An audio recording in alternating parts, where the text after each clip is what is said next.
때로는 기업들의 실적이나 이 CEO들의 전망이 실물 경제 상황을 훨씬 더 잘 알려주는 경우가 있어요. 그러니까 CEO들이 말하는 내용을 들어보면 이게 경기가 지금 정점이구나, 둔화로 가는구나, 뭐 침체가 갈 수도 있구나, 이런 것들에 대한 힌트를 얻을 수 있다는 거죠.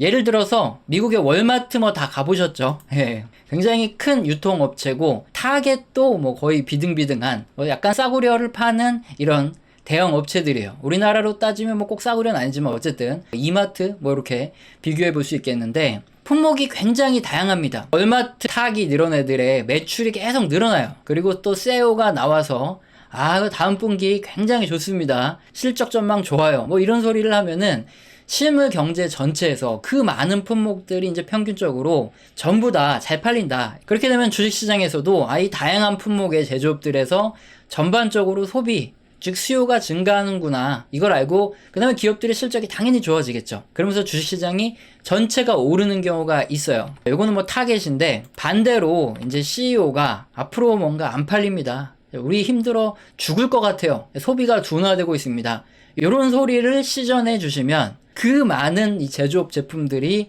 전체적으로 소비가 감소하는구나, 뭐 전체 기업들의 실적이 나빠지니까 당연히 주식을 막 패대기 쳐 주시겠죠. 그러면서 주식시장이 급락하기도 합니다. 뭐 물론 이제 좋은 케이스로 그렇게 경기를 알 수 있는 경우도 있지만 가끔씩 이 기업의 CEO들이 헛소리를 짓거려 주시는 경우도 있죠. 대표적으로 지금 그림에 니콜라 창업주 트레버 밀턴이죠. 얘가 한때 제2의 테슬라가 된다고 좋은 소리만 잔뜩 하다가 깜빵 갔죠. 실제 2020년에 이제 니콜라 주가 이렇게 오를 때 유튜브만 틀면은 이거 니콜라 한 10년만 묵히면 100배 간다, 뭐 이런 소리 굉장히 많았는데 지금 벌써 10분의 1 토막 났어요. 언제 100배 올라갈 거예요? 예?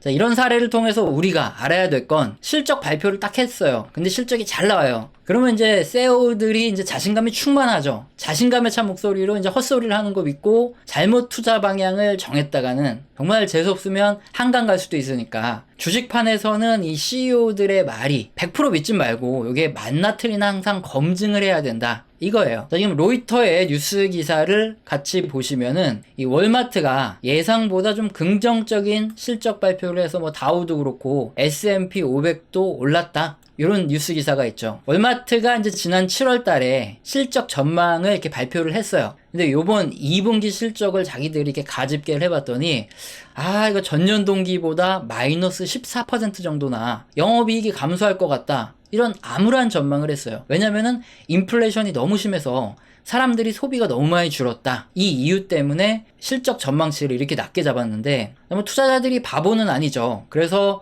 혹시 월마트에서 헛소리를 하는 거 아닌가, 이런 걸로 검색을 해봐야 되는데 어떻게 보면 될까요? 당연히 경제 지표를 보면 됩니다. 그림처럼 미국의 소매 판매 증가율이 전년 대비해서 계속 떨어지는 이런 흐름이 나타나고 있죠. 그러니까 이제 판매가 약간씩 주춤해지는구나, 이런 거 경제 지표를 통해서도 나타나고 있는데, 인플레이션이 심해지고 있다, 이거는 뭐 경제 지표 안 봐도 우리 모두 다 알고 있는 사실이에요. 그래서 월마트의 CEO가 지난 7월에 실적 전망을 얘기했는데 굉장히 부정적으로 얘기한 게 이게 사실이구나, 누구나 눈치를 챘으니까 주가가 하락을 했었죠. 자, 그런데 요번에 2분기 실적 발표를 했는데 영업이익이 마이너스 14% 감소한다, 7월 달에 얘기를 했는데 집계를 딱 내려봤더니 마이너스 6.8% 정도밖에 감소를 안 했다는 거죠. 예상보다 실적이 좀 좋았다는 거예요. 그래서 이제 주가가 올라가고 있긴 하지만 이 월마트의 CEO죠, 더그 맥밀런, 이 사람은 여전히 지금은 그래도 좀 잘 나왔는데 요게 뭐 재고 떨이 뭐 이런 걸 수 있다, 하반기에 소비자들의 지출이 감소할 거다, 이렇게 바른 소리를 해주고 있어요. 월마트 실적 하반기 안 좋아진다, 대놓고 얘기를 해주는 거죠. 일단 경제 지표랑 너무나 다 일치를 하니까 일단 월마트의 CEO의 말은 믿어도 되는 거죠. 그런데 이번에 실적 발표를 같이 한 홈디포라는 미국의 회사의 경우는 약간 다릅니다. 여기 그림에 이런 품목들을 판매하는 회사인데 뭐 우리나라로 치면은 철물점 요거로 시작한 회사다, 이렇게 보시면 돼요. 건축 자재예요. 뭐 계량 제품, 잔디 정원 세트 뭐 이런 거, 데코 제품. 그러니까 사람들이 셀프로 집을 좀 꾸미고 싶거나 수선을 할 때 그럴 때 사용하는 제품들을 판매해서 그런 수요가 많으면은 매출이 자동적으로 늘어나는 회사가 바로 홈디포예요. 근데 이 월마트나 타겟과 비슷한 특성이 있죠. 주택이 어떻습니까? 실물 경제와 굉장히 밀접해요. 왜냐?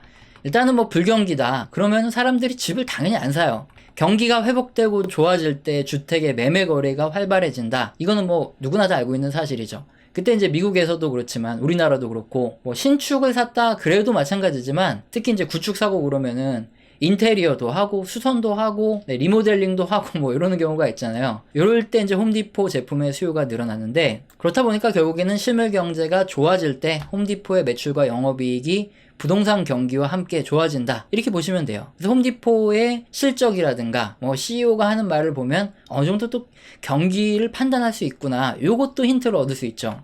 자, 그래서 요번 2분기 실적 발표된 이 홈디포 홈페이지에서 발췌해온 내용인데, CEO죠 데드 데커가 홈디포가 2분기에 가장 높은 매출과 이익을 달성했다. 주택의 미국의 개량 수요가 여전히 주택시장이 강하다. 이런 거를 반증한다. 이렇게 하면서 열심히 해가지고 막 판타스틱하게 그냥 앞으로도 대응하겠다 뭐 이런 소리를 하셨어요. 일단 실적이 잘 나오니까 홈디포 주가가 다시 올라가고 있는데, 그럼 이 데드 데커 CEO가 진실을 말하는 건지 아니면 굉장히 뭐 실적 잘 나왔으니까 자신감이 충만해서 헛소리를 짓거리는지, 요거 역시 경제 지표를 가지고 검증을 좀 해봐야 되겠죠. 그림이 미국의 기존 주택 판매 지표예요. 얼마나 많이 기존 주택이 판매됐냐 이건데, 상식적으로 이렇게 홈디포의 매출 중에 중요한 부분을 차지하는 게 뭐 주택 개량이라든가 뭐 인테리어 이런 거의 수요죠. 근데 신규 주택을 구입했어요. 그럴 때보다 기존에 이제 갖고 있던 주택을 매매할 때 아무래도 뭐 페인트도 다시 칠하고 인테리어도 다시 하고 이런 경우가 많겠죠. 그러니까 기존 주택 판매가 늘어나면 늘어날수록 홈디포의 매출이 더 늘어나겠다. 요거는 상식적으로 알 수 있죠. 자, 그런데 그림처럼 기존 주택의 미국이 매매 건수가 계속 떨어지고 있습니다. 이런 상황에서 홈디포의 매출이 계속 상승할 가능성이 높은가요? 별로 높지 않죠. 지금 또 역시나 이 주택에 대한 내용을 봐도 경기가 지금 둔화되고 있다 이런 것도 뭐 주택만 봐도 어느 정도 알 수 있는 부분이죠. 특히 이렇게 기존 주택도 그렇고 뭐 신규 주택도 그렇고 매매가 잘 안 되는 이유는 뭐죠? 너무나 당연하지만 미연준이 기준금리 이렇게 수직으로 올려주고 있기 때문이에요. 모기지 금리라 그러죠. 주택담보대출 이자가 높으니까 대출 껴가지고 주택을 사고 싶은데 매수를 못하는 거죠. 자, 그런데 연준 의장 파월형은 계속 뭐라고 말합니까? 앞으로 미연준의 기준금리는 미국의 인플레이션이 잡혔다, 확실히 꺾인다, 이런 신호가 나오지 않으면 계속 올릴 거다, 이런 소리를 해주고 계세요. 그러니까 갑자기 미연준이 기준금리를 뭐 확 내린다거나 이럴 가능성 당장에 없다는 거죠. 자, 그러면은 기존 주택 판매도 마찬가지예요. 이게 갑자기 확 올라갈 가능성은 거의 없어요. 계속 떨어지겠죠. 그런데 이 홈디포의 앞으로 상황이 딱 봐도 별로죠.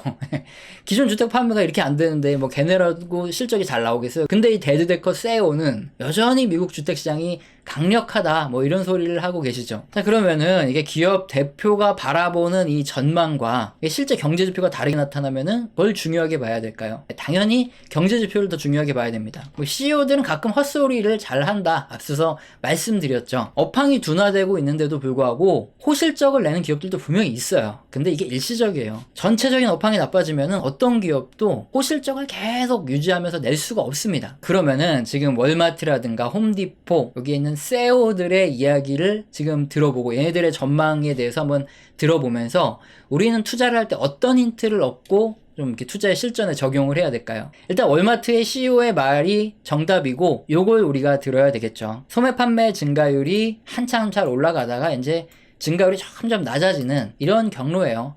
그럼 이게 마이너스로 가면은 경기 침체가 오고 막 주식시장이 폭락하고 그럽니다. 그러니까 지금은 경기가 이제 둔화로 가고 있다. 이거 설명을 계속 드리고 있는데 한 2년 내에 뭐 더 빠를 수도 있고 느릴 수도 있고 그런 거예요. 어쨌든 랜덤으로 경기 침체가 올 확률이 높다. 월마트의 CEO도 그렇게 얘기를 해주고 있으니까 우리가 그 말을 들어야 되고, 홈디포 CEO는 뭐 별로 들을 얘기가 아니죠. 뭐 물론 이거는 중장기적 관점의 얘기죠. 실물 경기에 따른. 하지만 이제 단기적으로 봤을 땐 어떠냐? 우리 채널에서 그동안 희망회로를 굉장히 많이 굴렸죠. 그러면서 하반기에 주식시장이 반등해서 올라갈 거다 말씀드렸는데, 지금 이제 하반기죠. 주식시장이 6월달부터 정말로 반등을 하고 있어요. 그리고 추가로 쭉쭉 올라갈 가능성이 점점 높아지고 있습니다. 큰 흐름에서는 지금 주식을 정리해야 될 때지만 단기적으로는 반등 가능성이 있으니까 반등했을 때 이 정도 많이 먹었다 싶으면은 더 오르긴 힘들겠다 뭐 그런 생각 들면은 바로 매도를 해서 주식의 비중을 줄여 나가셔야죠. 자, 뭐 반복적으로 말씀을 드리지만 시청자님마다 종목도 다르고 매수 평단도 다르고 다 틀려요. 우리는 경제방송이기 때문에 제가 이렇게 큰 흐름을 짚어드릴 수는 있어도 언제 어떤 종목이 지금 고점이니까 지금 당장 매도하세요, 뭐 썸네일에다가 대놓고 쓴다든가 막 바로 영상에서 지금 다 파세요, 막 큰일 났습니다, 이렇게 할 수 있는 얘기가 아니에요. 그리고 어떤 종목의 최고점, 뭐 고점 부분이라든가 이런 게 어딘지 저도 몰라요. 그렇게 잘 알면 제가 선물 옵션 하면 되지 뭐하러 이런 걸 하고 있겠습니까? 혼자 선물 옵션 하겠죠. 그래서 현재 경기 정점은 지났고 지금 둔화다. 그래서 앞으로 침체가 발생할 확률이 점점 높아지고 있으니까 언제일지 모르지만 앞으로 이렇게 분명히 주식시장이 또 침체돼가지고 폭락하고 그러면은 그때 왜 나한테 매도 시점을 안 알려줬냐 이렇게 욕하시는 분들이 분명히 나올 텐데, 각자 생각하는 적당한 가격에 이제 반등할 때 매도를 하셔라, 이 말씀을 진짜 반복적으로 드리는 거예요. 우리 채널을 오래 시청하신 분들은 아시겠지만 뭐 제 얘기를 해드리면 저는 일단 미국 대형주로만 주로 투자를 하죠. 애플도 갖고 있고 구글도 갖고 있어, 당연히 다 갖고 있습니다. 그런데 애플 같은 경우에는 뭐 제가 원하는 가격에 다시 다 반등을 줬어요. 그래서 저는 슬슬 정리를 하고 있고 뭐 더 올라갈 수도 있는데 그것까지 저는 못 맞추고 그냥 알파벳도 사실 뭐 요 정도 가격부터는 꽤 많이 먹었고 그렇기 때문에 다 정리를 하고 있습니다. 실물 경기가 앞으로 이렇게 둔화해서 하강, 게 침체로 갈 수 있기 때문에 뭐 적당한 선에서 그냥 수익 실현도 하고 아니면 뭐 손절을 할 수도 있고 뭐 똔똔해서 빠져나올 수도 있고 그건 알아서 하자는 거죠. 우리 채널에서는 가끔 후원 주시는 아주 감사하신 분들이 계십니다. 근데 내가 너무 감사해서 감사합니다라는 말로만 때우지 않죠. 한 달 교육을 매주 진행 중에 있어요. 영상 하단에 설명란 읽어보시고 해당된다 하시는 분들은 꼭 메일 주시길 바랍니다. 오늘 영상도 마음에 드셨다면 구독과 좋아요는 꼭 눌러주시고 지속적인 시청 부탁드리겠습니다. 감사합니다.